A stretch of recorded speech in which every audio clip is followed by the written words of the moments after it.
My wife cheated and left me stranded at the airport. Then I took a first-class flight to Paris. I stood there at the airport, my suitcase still in hand, watching Cassandra's private jet lift off into the sky without me. My name's Julian Cole, and this was supposed to be our big anniversary weekend, a getaway she'd promised me for months. We'd been planning it since January, or at least I thought we were. I'd packed my best shirts, even bought a new camera lens to capture the moments I imagined we'd share.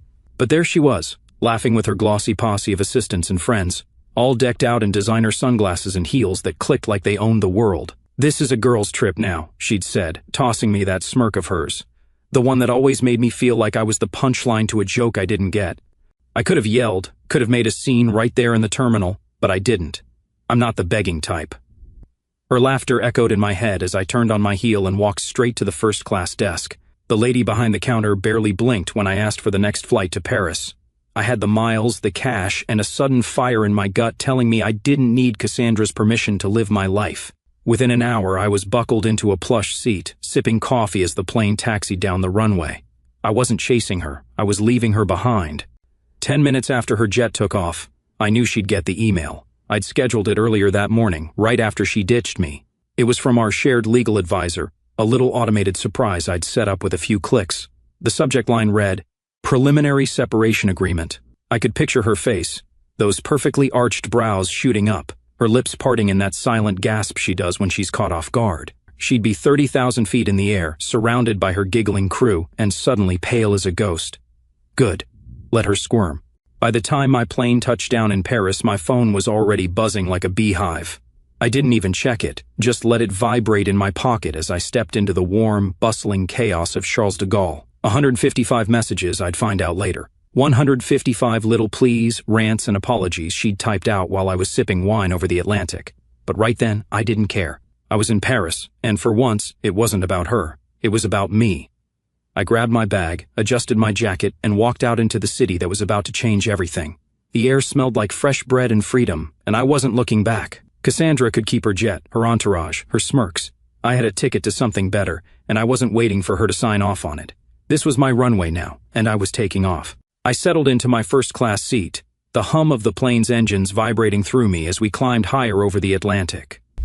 My name's Julian Cole, and for the first time in years I wasn't flying to keep up with Cassandra's schedule or to play the part of her arm-candy husband at some glitzy event. This was my flight, my choice, and it felt damn good. The flight attendant handed me a glass of champagne, and I watched the bubbles rise and pop, each one disappearing like the promises Cassandra had made over the years. We'd started out as partners, equals I thought, building her luxury tech brand from late-night brainstorming sessions in our cramped apartment. Back then, it was our dream, but somewhere along the way, it became hers. I turned into the guy holding her purse at red carpet galas, smiling for the cameras while she dazzled the world. "Julian, you're so good at being there for me," she'd say, like it was a compliment. I'd nod, play along, let her shine. But now, staring out at the endless stretch of clouds, I saw it for what it was. I'd been erased, reduced to a prop in her perfect little production. The champagne tasted sharp, bitter even, but I drank it anyway. I reached into my carry-on and pulled out the leather-bound journal she'd given me last Christmas. It was one of those expensive gifts she loved, beautiful, thoughtful on the surface, but empty inside. She hadn't even bothered to write a note in it. Typical. I flipped it open, the blank pages staring back at me like a challenge. My pen hovered for a second, then I pressed it to the paper and wrote the first words that felt like they belonged to me, Julian's Paris, not hers. It wasn't poetry, but it was mine, and that was enough. I leaned back, letting the words sink in. Paris wasn't just a destination now, it was a declaration. I wasn't going to trail after her anymore, wasn't going to wait for her to throw me a scrap of attention. This trip was about me figuring out who I was when I wasn't Cassandra Blake's +1. The plane rocked gently, and I started planning. I'd land in a few hours, check into a hotel, nothing like the over-the-top places she'd pick, and just walk. No itinerary, no press calls, no one telling me where to stand or what to say. I'd wander the streets, eat whatever smelled good, maybe dust off my camera and take some pictures for myself, not for her Instagram. The thought made me smile, a real one, not the practiced grin I'd worn for years. I glanced at the journal again, tracing the words with my finger, Julian's Paris. It sounded like freedom. I didn't know what I'd find there. Maybe a cafe with strong coffee, maybe a quiet corner to think, maybe even someone who'd see me, not her shadow. The idea of not being alone for long flickered in my mind, but I pushed it aside. This wasn't about replacing her. It was about reclaiming me. The flight attendant came by again, offering a warm towel, and I took it, wiping my hands like I could scrub off the last decade of playing second fiddle. Outside, the sky was turning pink and gold, the sun dipping below the horizon. I didn't check my phone, didn't want to see her messages yet. Let her stew. Let her wonder where I'd gone. For once, I wasn't the one waiting. I closed the journal, tucked it back into my bag, and finished the champagne. The plane leveled out, steady and sure, carrying me toward a city I'd always loved but never truly explored on my own terms. I didn't need her jet, her plans, her approval. I had a seat, a pen, and a clean slate. Paris was waiting, and I was ready to meet it. Not as Cassandra's husband, but as Julian. Just Julian, the guy who'd finally stopped ghosting himself. I stepped off the plane at Charles de Gaulle, my legs stiff from the flight but my mind buzzing with something I hadn't felt in years, possibility. My name's Julian Cole, and I was in Paris, not because Cassandra dragged me here for some photo op, but because I'd chosen it. The airport was a blur of voices. French, English, a dozen other languages mixing together. And I moved through it like a man waking up from a long sleep. I grabbed my bag from the carousel, slung it over my shoulder, and headed for the exit, ready to breathe in the city. But before I could get far, a voice called out, smooth and familiar. Julian Cole, as I live and breathe. I turned, and there he was, Marco Levant, leaning against a pillar with that easy grin of his. Marco was one of Cassandra's old investors, a sharp guy with a knack for turning a profit and a reputation for not taking her crap. He pulled out of her company a couple of years back, something about creative differences, and now he was her biggest rival in the tech game. Marco, I said, shaking his hand. What are you doing here? He chuckled, adjusting the cuff of his tailored jacket. Same as you, I guess, getting out from under her thumb. I heard about the airport stunt. Classy move, by the way.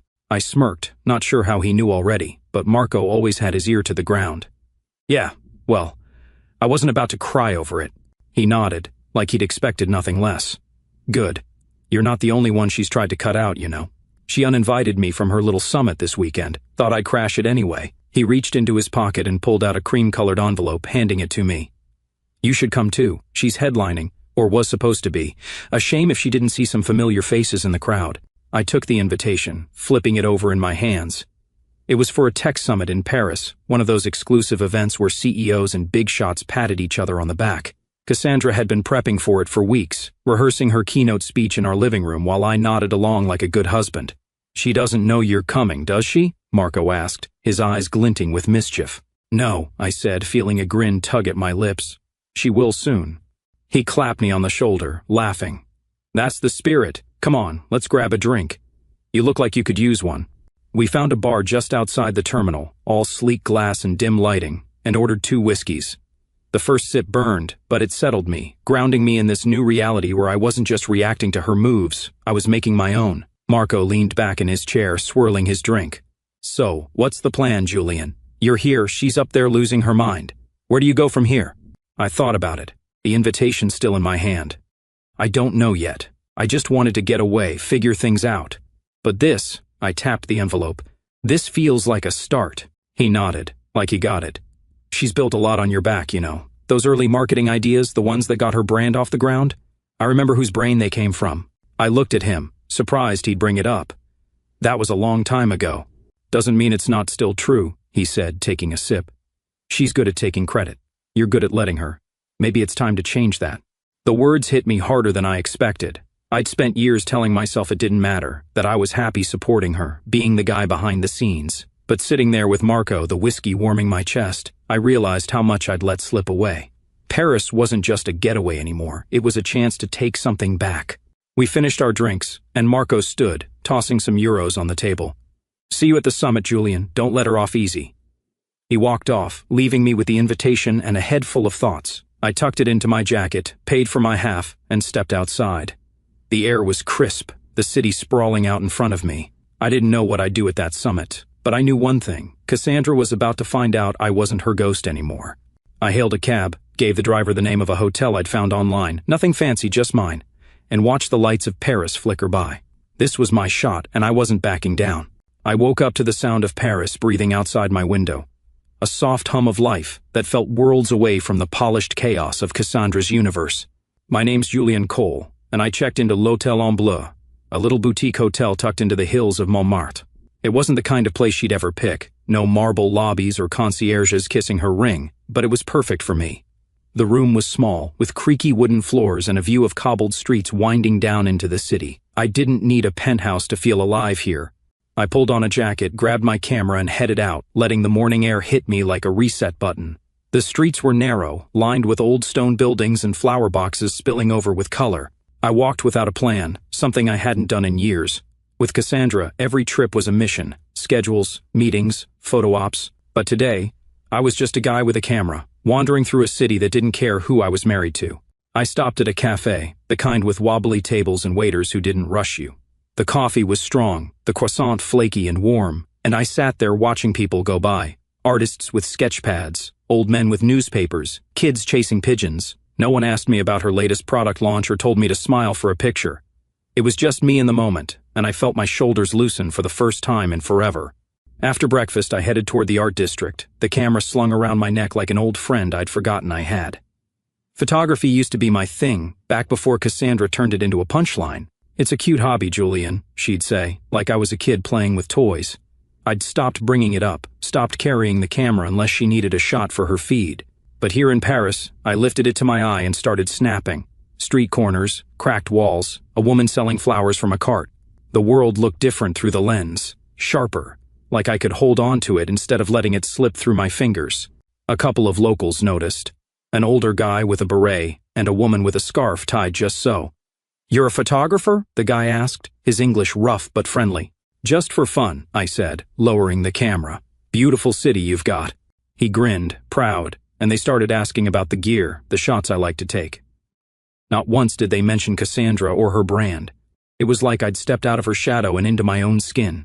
That night, I followed a flyer I'd seen pinned to a cafe wall, some rooftop exhibition in the neighborhood. The place was strung with lights, the air thick with chatter and cigarette smoke. I wandered through, sipping a glass of cheap wine, looking at sculptures and paintings that felt raw, real. Then I met Genevieve Thorne. She was standing by her installation, a mess of wires and screens flickering with images that broke apart and came back together. She had dark hair pulled into a loose bun, paint smudged on her cheek, and eyes that locked onto you like she could see right through. "What do you think?" she asked, nodding at her work. "It's like it's falling apart and starting over at the same time," I said, not sure if that made sense. She smiled, a slow, knowing thing. "That's exactly it. Erasure and rebirth. You get it." We talked for a while, her voice soft but steady. She told me about the piece, how it was about shedding old versions of yourself to find what's underneath. "Sometimes you have to disappear to finally be seen," she said, and it hit me like a punch. I'd been disappearing for years, fading into Cassandra's spotlight. But maybe I didn't have to anymore. I told her about my camera, how I'd picked it up again that day, and she nodded, like she understood more than I was saying. "You should come back tomorrow," she said. "There's a workshop. Bring your photos." I left the rooftop with her words rattling around in my head, the city lights blurring below me. Montmartre felt like a liberation, every step pulling me further from the guy I'd been. I didn't need Cassandra's approval or her private jets. I had a camera, a coffee-stained map, and a stranger's invitation to keep going. Paris was mine now, and I wasn't letting it go. I got back to l'Hôtel en Bleu after that rooftop exhibition, my head still spinning from Genevieve's words and the way Paris had started to feel like mine. My name's Julian Cole, and I'd been running on adrenaline all day, walking the streets, snapping photos, talking to people who didn't know me as Cassandra's husband. The hotel room was quiet, just the soft creak of the floorboards and the distant hum of the city outside. I tossed my jacket on the chair, kicked off my shoes, and sank onto the bed, staring at the ceiling. My phone sat on the nightstand, dark and silent. I hadn't turned it on since the airport, hadn't wanted to deal with whatever Cassandra was throwing at me. But something pulled at me now, curiosity maybe, or just the need to see how far she'd unraveled. I picked it up, pressed the power button, and waited as it buzzed to life. The screen lit up, and there it was. 155 messages, a wall of notifications, all from her. I scrolled through, not opening them yet, just watching the previews stack up like a train wreck I couldn't look away from. The first few were smug, classic Cassandra. "Still at the airport," one read. "You're being dramatic," said another. I could hear her voice in my head, that sharp little laugh she'd let out when she thought she'd won. She probably sent those right after her jet took off, sipping champagne with her crew, thinking I'd just sit there and wait for her to come back. By message 20, the tone shifted. "Where are you?" she'd written. No smirk in that one. Then a few later, Julian, answer me. I kept scrolling, the words blurring together. By 45, she was pissed. What the hell did you do? That must have been when the email hit, our legal advisor's little gift about the separation. I smiled to myself, imagining her flipping through her inbox at 30,000 feet, her perfect nails tapping the screen harder with every word she read. The messages kept coming, a flood of her losing control. You can't do this to me, she wrote at 96, like I was the one who ditched her at an airport. Then the apologies started. Julian, I need to talk to you. Please, came at 1:24. I'm sorry, she said at 1:42, and I almost laughed out loud. Cassandra didn't say sorry, not unless she was backed into a corner. The last one, 1:55, hit different. We need to fix this. No demands, no snark, just a plea. I stared at it for a long minute, the screen glowing in the dim room. My thumb hovered over the reply button, but I didn't press it. What was there to say? She left me standing there, laughed about it, and now she was scrambling because I'd finally stopped playing her game. I turned the phone off, the screen going black again, and set it back on the nightstand. Let her wonder. Let her sit with it. I wasn't her lapdog anymore, racing to fix things the second she snapped her fingers. I got up, walked to the window and pushed it open, letting the cool night air roll in. Paris stretched out below me, all twinkling lights and quiet streets, and I felt something settle in my chest, peace maybe, or power. She could send 1,000 messages and it wouldn't change a thing.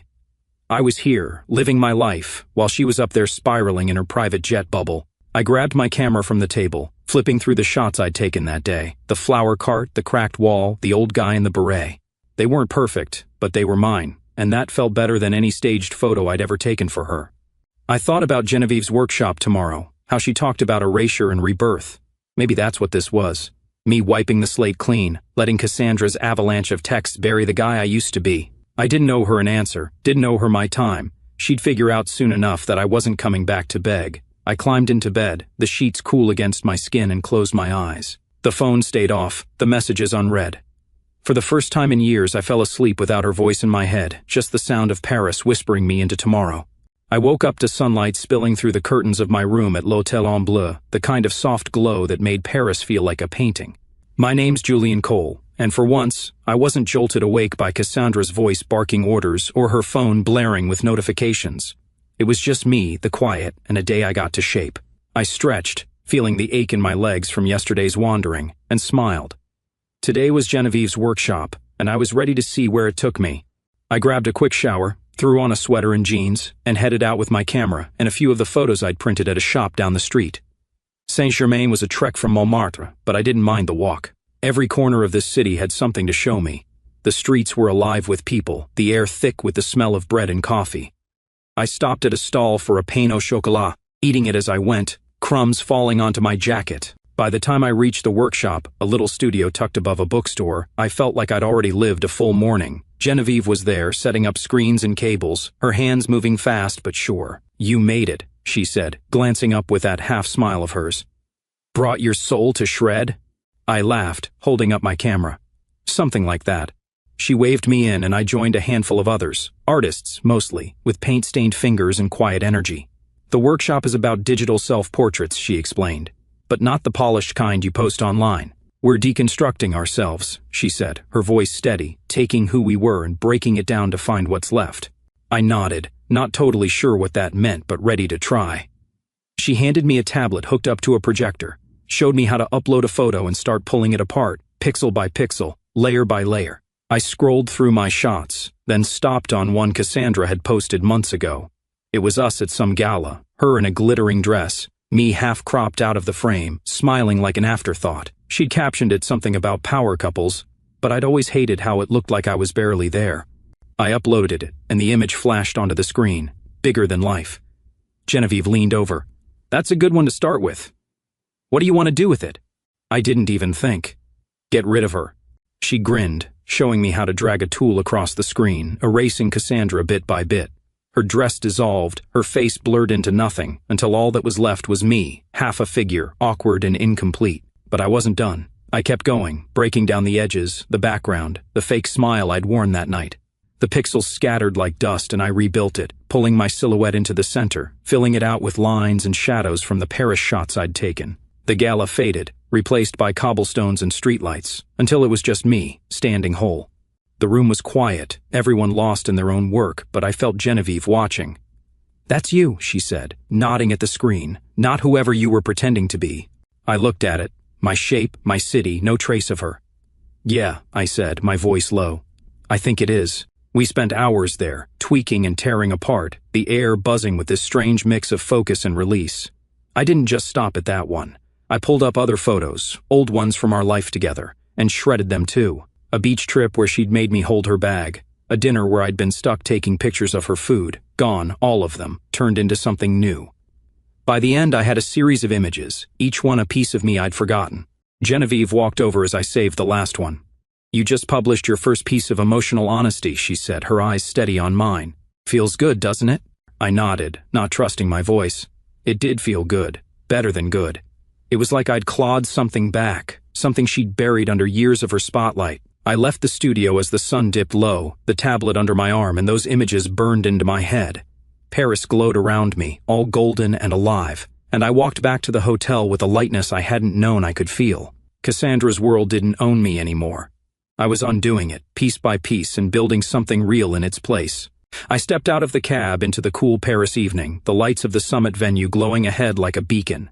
My name's Julian Cole, and tonight wasn't about hiding anymore. It was about showing up. Marco had invited me to this dinner, the one Cassandra was supposed to host, and I'd said yes without a second thought. The invitation was still in my pocket, creased from being handled all day, but it felt like a ticket to something bigger than just a meal. I adjusted my jacket, not the flashy kind she'd have picked for me, just a simple one I liked, and walked in. The place was all glass and gold, packed with tech execs and investors in suits that cost more than my old car. I scanned the room, half expecting to see her sweeping in with that queen bee smile, but she wasn't there. The table settings had her name on them, though, Cassandra Blake, keynote speaker. Guess she hadn't canceled yet. I found Marco near the bar, sipping a drink and chatting up some guy in a bow tie. He spotted me and waved me over. "You clean up nice, Julian," he said, handing me a glass of something dark and strong. "Ready to stir the pot?" I took a sip, letting it burn down my throat. "She's not here, is she?" He shook his head, smirking. "Not yet. Word is she's been off the grid since that email hit, her team scrambling." Before I could ask more, someone grabbed my arm. Lily Monroe, Cassandra's executive assistant, was all nerves, her blonde hair slipping out of its neat bun. "Julian, thank God," she whispered, pulling me aside. "She's been spiraling since that legal thing dropped. She hasn't told anyone why she's not here tonight." I raised an eyebrow, keeping my voice steady. "That's her mess to explain, Lily, not mine." She blinked, like she hadn't expected that. "You're not worried?" "No," I said, smiling just enough to throw her off. "Let her tell her story. I'm telling mine." Lily stared at me, then nodded slowly, backing off as the crowd started moving toward the tables. I found my seat. Marco had made sure I wasn't stuck in the back, and settled in, the buzz of the room washing over me. The keynote was about to start, some stand-in guy fumbling through notes, when the MC stepped up instead. "Ladies and gentlemen," he said, voice booming, "before we begin, let's acknowledge someone in the room. Julian Cole, the man behind the original marketing concepts Cassandra Blake built her empire on, without credit." The air went still. Heads turned, eyes landing on me. I froze for a second, the glass halfway to my lips, then set it down as gasps rippled through the crowd. Marco leaned over, grinning. "Told you I'd stir the pot." Silence hung heavy. Then someone clapped, slow at first, then faster, until the room broke into applause. I stood, nodding, not sure what else to do.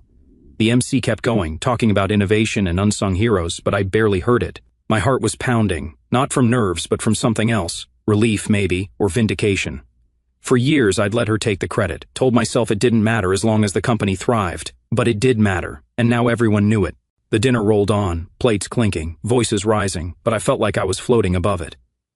People came up after, shaking my hand, asking questions about those early days. "You're the real deal," one guy said, a tech blogger I recognized. "She never mentioned you."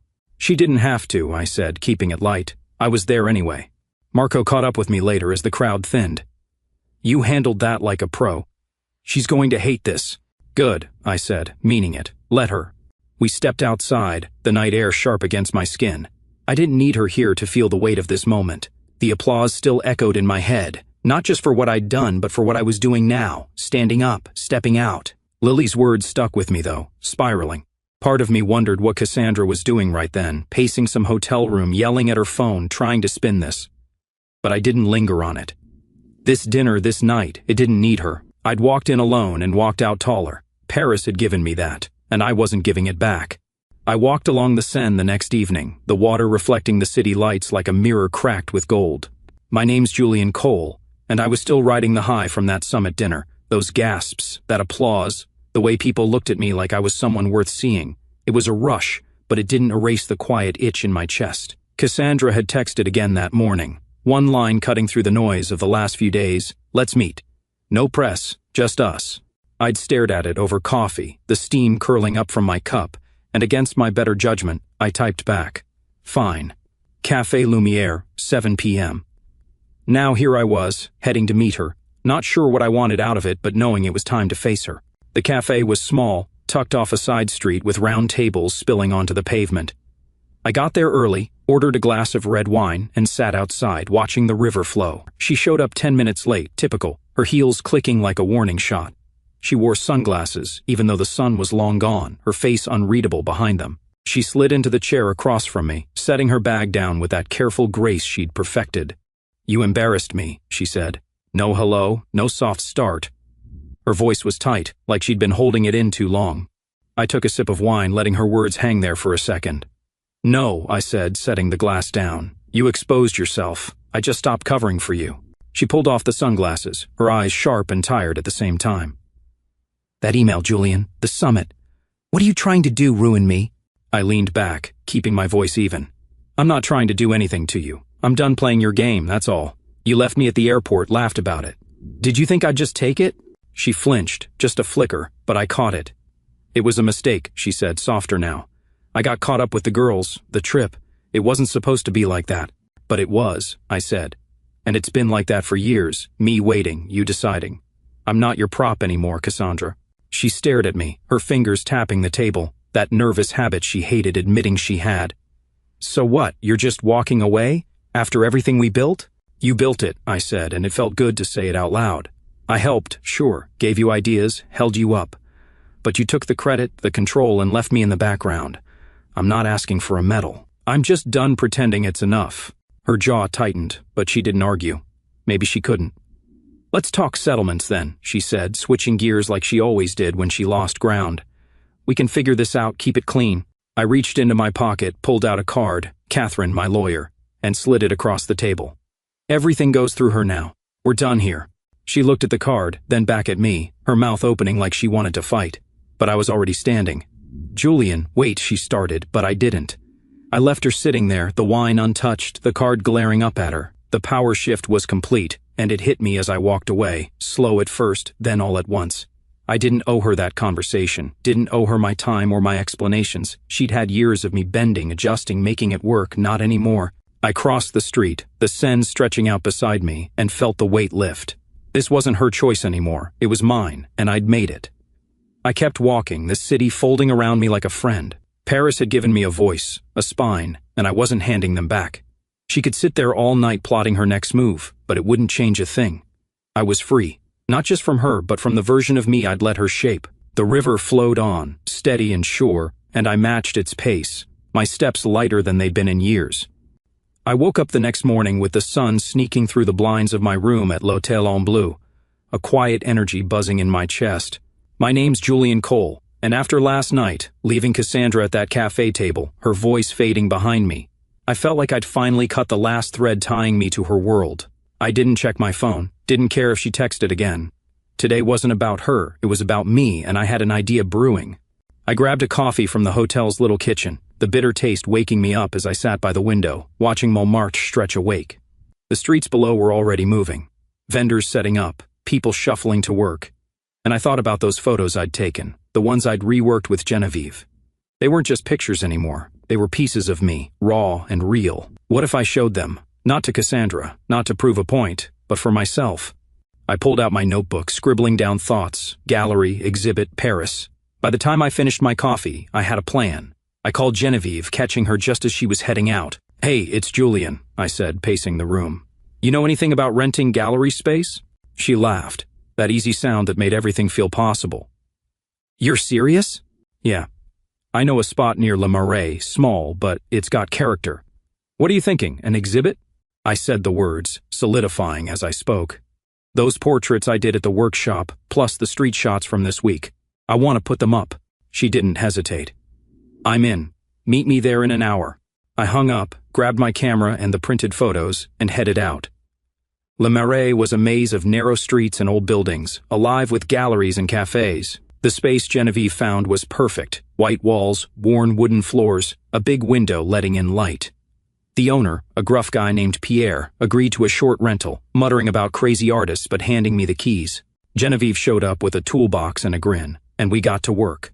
We hung the photos, my silhouette against Paris streets, the fragmented gala shot, the flower cart lady mid-laugh. I called it Ton Crop Ton, a name that felt right, like I was finally stepping into the frame.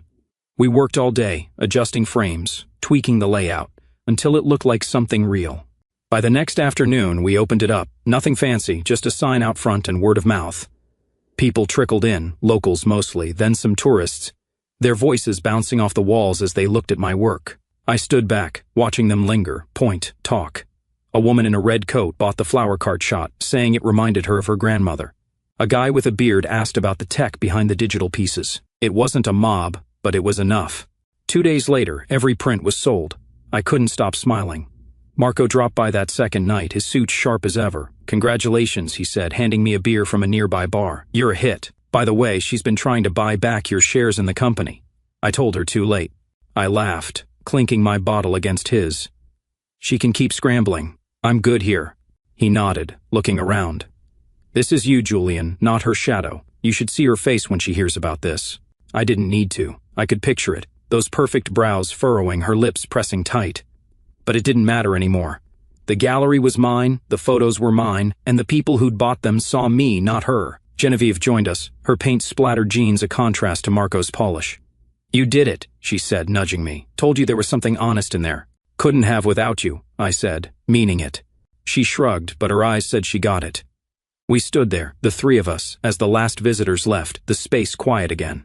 I looked at those empty walls, the sold tags still pinned up, and felt full, not just of pride, but of something I'd lost along the way.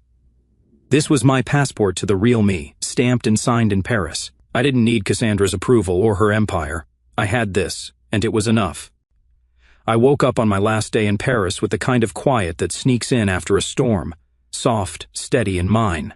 My name's Julian Cole, and I'd spent the week rewriting myself, step by step, photo by photo, until I wasn't just Cassandra's husband anymore. The room at L'Hôtel en Bleu felt smaller now, like I'd outgrown it. My bags were half packed by the window. I didn't know where I'd go next, back home maybe or somewhere new, but I knew I wasn't the same guy who'd landed here. I grabbed my phone off the nightstand, the screen lighting up with one new message. It was from her, sent just after midnight. "Do you still love me?" I stared at it, the words sharp against the soft morning light. Cassandra, always cutting to the core when she was desperate. I could see her typing it, probably alone in some hotel suite, her nails clicking on the screen, waiting for me to cave like I always had. My thumb hovered over the reply button, a dozen old habits tugging at me. Say yes, smooth it over, give her something to hold on to. But I didn't. I pressed delete, the message vanishing like it had never been there, and set the phone down. No response, no punctuation, just peace. I didn't owe her an answer anymore. I got up, pulled on a sweater, and headed out, the city calling me one last time. The streets of Montmartre were waking up, bakers hauling trays, kids laughing on their way to school, and I walked with no rush, letting it all sink in. Paris had given me more than I'd expected. A camera rediscovered, a gallery sold out, a spine I'd forgotten I had. I ended up at a bookstore cafe near the Seine, a little place with mismatched chairs and shelves packed tight. I ordered a coffee, grabbed a new journal from the rack, plain, no leather, nothing fancy, and sat by the window, the river glinting outside. The pen felt good in my hand, steady like it belonged there. I opened to the first page and wrote, "Julian Cole, artist. No longer Cassandra's +1. No longer stranded, just flying." The words came easy, no hesitation, no second guessing. It wasn't a grand story, just a start, but it was mine. I sipped the coffee, the bitterness grounding me, and watched the water flow. People moved past, tourists with maps, locals with bags of bread, and I didn't feel invisible anymore. I thought about the week, Marco's grin at the summit, Genevieve's quiet push at the workshop, the gallery walls bare from sold prints. They'd seen me, not her shadow, and that was enough to carry forward. My phone buzzed once, twice, but I didn't check it. Let her send whatever she wanted. Apologies, threats, more questions. It didn't matter. I'd said everything I needed to by walking away, by building something here. The cafe filled up, voices blending into a hum, and I kept writing. Ideas for photos, places I might go, things I wanted to see through my lens. The pages filled fast, each one a step away from the guy who'd stood at that airport, suitcase in hand, watching her jet take off. I didn't hate her, I realized, finishing my coffee. I didn't even miss her. She was just a chapter ending, and this journal, this city, this me, was the first page of something else. I paid the bill, tucked the journal under my arm, and stepped outside. The air was crisp, the Seine steady beside me. I walked along it, my boots tapping the pavement, and felt the weight of her final message lift completely. No, I didn't still love her. Not the way she meant, not the way that kept me tethered. I loved this instead, the freedom, the quiet, the man I was becoming. I stopped at a bridge, leaned on the railing, and watched a boat drift by. Paris stretched out around me, its lights flickering on as the day faded. I'd fly out tomorrow, but I wasn't leaving empty-handed. I had a new story, a first chapter written in my own hand. And that was more than enough to take with me. I stood on that bridge over the Seine, the cold metal of the railing pressing into my palms, and watched the boat disappear around a bend. My name's Julian Cole, and this was my last night in Paris, a city that had taken me apart and put me back together in ways I hadn't seen coming. The air was sharp now, the kind that bites at your nose, and the lights along the river flickered like they were winking at me. I wasn't ready to leave, not really, but I knew I couldn't stay forever. Tomorrow I'd fly out, back to a life I'd have to figure out from scratch. But tonight was still mine. I pulled my jacket tighter and started walking again, no plan, just the urge to soak up every last second of this place. The streets were quieter now, the crowds thinning as the city settled into itself. I passed a guy playing an accordion, the notes slow and heavy, and tossed a few coins into his hat. He nodded, not breaking the tune, and I kept going, the music following me like a shadow. I thought about that journal in my bag, the one I'd started at the cafe, the words I'd written, Julian Cole, artist. It still felt strange, calling myself that, but it fit better than Cassandra's husband ever had. I wondered what she was doing right now. Probably back home by now, pacing our old living room, yelling at Lily or her lawyers. That last text of hers, "Do you still love me?" kept popping into my head, but not because I wanted to answer it. It was more like a ghost, a whisper from a life I'd left behind. I didn't feel guilt, didn't feel torn, just done. I turned down a street I hadn't explored yet, narrower than the others, with old lanterns casting pools of light on the cobblestones. A little bar caught my eye, nothing fancy, just a wooden sign swinging over the door that said, "In passant." Sounded good. I pushed inside, the warmth hitting me like a hug. The place was small, half full, with low ceilings and tables scratched up from years of use. I ordered a whiskey at the counter, the bartender pouring it without a word, and took it to a corner by the window. The glass was heavy in my hand, the amber liquid catching the light, and I sipped it slow, letting it burn its way down. A guy at the next table was sketching on a napkin, his pencil scratching quick lines, and I watched him for a minute, feeling that itch to pull out my camera. I didn't though, just sat there, soaking it in. Then the door creaked open, and Genevieve walked in. She spotted me right away, her dark hair loose tonight, a scarf dangling from her neck. "Fancy meeting you here," she said, sliding into the chair across from me without asking. "Thought you'd be packing." I smiled, setting the glass down. "Thought I'd say goodbye to Paris first. What about you?" She shrugged, ordering a wine from the passing bartender. "I live here, but I like this place. Good for thinking." We sat there, quiet at first, the hum of the bar filling the space. She looked at me, her eyes steady, like they'd been at the workshop. "You're different now," she said, not a question. "Yeah," I said, nodding.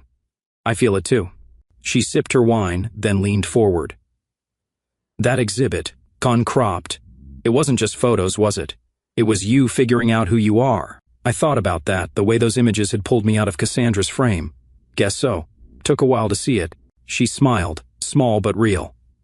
"Most people don't. They stay cropped." We talked for hours, about art, Paris, the way things break and mend. She told me about her next project, something with sound and light, and I told her about the journal, the idea of keeping this going wherever I landed next. The whiskey ran low, the bar emptied out, but we didn't move. It wasn't flirty, wasn't anything more than two people who got each other, but it felt good, solid, like an anchor in all this newness. When the bartender called last rounds, we stepped outside, the cold snapping me awake. "You'll be back," she said, pulling her scarf tight. "Paris doesn't let go that easy." "Maybe," I said, grinning. "Or maybe I'll take it with me." She laughed, waved, and disappeared down the street. I walked back to the hotel alone, the city quiet now, my breath fogging in the air. I packed my bags, tucked the journal in last, and lay on the bed, staring at the ceiling. Tomorrow I'd leave, but tonight I was still here, still Julian, still flying.